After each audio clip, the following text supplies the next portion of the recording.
তো তাহলে আমরা সর্বপ্রথম এই সূরা মুলকের ফজিলত আমরা একটু জেনে নিই। এই এক নাম্বার ফজিলত হলো নবী আলাইহিস সালাতু ওয়াস সালাম বলেছেন, যে ব্যক্তি সূরা মুলক তেলাওয়াত করবে আল্লাহ রাব্বুল আলামিন এরকম কবর আযাব থেকে আল্লাহ পাক তাকে রক্ষা করবে। সুবহানাল্লাহ। এক নম্বর ফজিলত।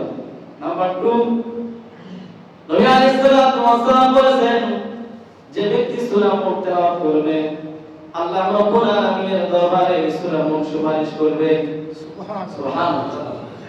নবী আলাইহিস সালাতু ওয়াস সালাম হাদিস পাকের মধ্যে ইরশাদ করেছেন, আল কুরআন মুশাফিউন মুশাফাউন, এই কুরআনুল কারীম সুপারিশকারী, যার সুপারিশ আল্লাহ রাব্বুল আলামিন কবুল করবেন। সুবহানাল্লাহ। 3 নম্বর ফজিলত হলো নবী আলাইহিস সালাতু ওয়াস সালাম বলেছেন, এই সূরা মুলক আল্লাহ তাআলার সাথে তর্কে লিপ্ত হবে, এই তেলাওয়াতকারীকে যতক্ষণ পর্যন্ত জান্নাতে না দিবে ততক্ষণ পর্যন্ত এই সূরা মুলক আল্লাহ তাআলার সাথে তর্কে লিপ্ত থাকবে। সুবহানাল্লাহ। যেই তর্কে লিপ্ত থাকবে নবী আলাইহিস সালাতু ওয়াস সালাম বলেছেন, আল্লাহ পাকের এরকম সাথে তর্ক করবে, এই তর্ক আল্লাহ রাব্বুল আলামিন এক পর্যায়ে মেনে নেবেন। সুবহানাল্লাহ। 3 নম্বর। নাম্বার 4, নবী আলাইহিস সালাতু ওয়াস সালাম বলেছেন, যে ঘরের মধ্যে প্রতিদিন কন্টিনিউ এরকম সূরা মুলক তেলাওয়াত করা হয় আল্লাহ রাব্বুল আলামিন সারা রাতটিকে আল্লাহ পাক বরকত দ্বারা ভরপুর করে দেন। সুবহানাল্লাহ। 4 নম্বর।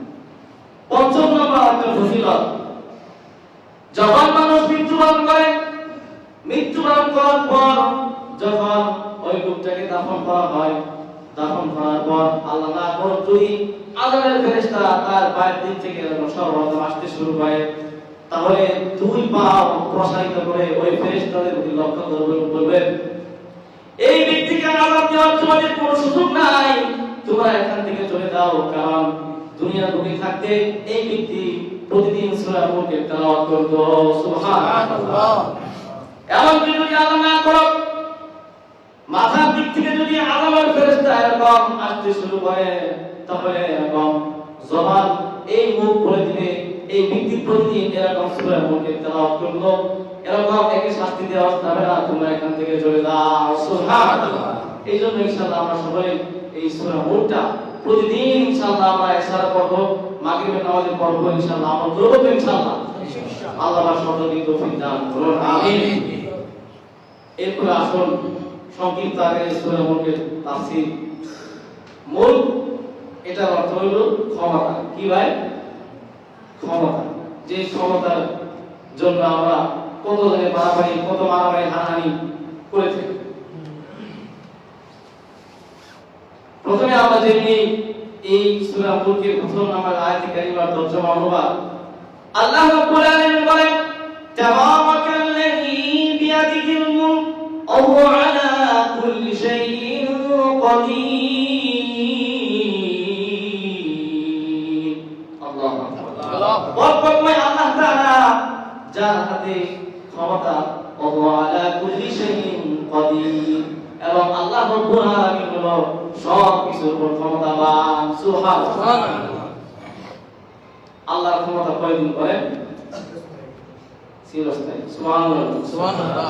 আর আমি আপনি যদি ক্ষমতা আমাদের কাছে আসে হয়তো 5 বছর, না হয় 10 বছর, নয় 100 বছরই ধরে, আল্লাহ রাব্বুল আলামিন বলেন, ওয়াল আউয়াল ওয়াল আখির ওয়াল যাহির ওয়াল বাতিন ওয়া হুয়া বিকুল্লি শাইইন আলীম।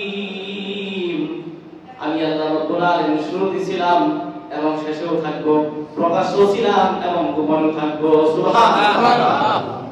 আল্লাহ রাব্বুল আলামিন বলেন, লাহু মুলকুস সামাওয়াতি ওয়াল আরদ, আসমান এবং জমিনের মধ্যে যা কিছু রয়েছে সব কিছুর ক্ষমতার মালিক হলো আল্লাহ। সুবহানাল্লাহ।